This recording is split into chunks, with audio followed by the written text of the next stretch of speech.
Hej med jer derude. Jeg hedder Rikke. Normalt så er det mig, I får fat på, når I ringer ind til os ind i Mobilize Me. Og her den anden dag, der kom jeg til at snakke med en kunde i telefonen, som brugte Planet. Og i den forbindelse, der kom jeg til at snakke om energistyring og farverne, som man kan vælge inde i Planet. Det er jo meget individuelt, hvordan ting i hverdagen fylder. For alting kræver jo energi. Og jeg prøver at dele et eksempel på, hvordan jeg arbejder med min energi i forhold til mine arbejdsopgaver.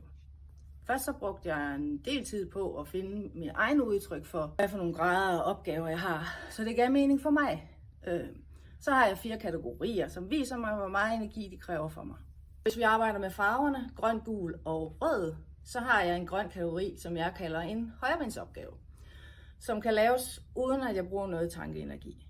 Det er sådan noget, der bare er automatiseret, og jeg gør det bare. Og jeg skal ikke have hverken noget indflyvning eller noget udflyvning eller noget som helst. Så har jeg noget, der er gult. Det er ligesom en længerevarende højrevindsopgave, som jeg kalder det. Det er en rimelig let opgave, men det kræver alligevel lidt mere end bare at sætte sig ned og gøre det.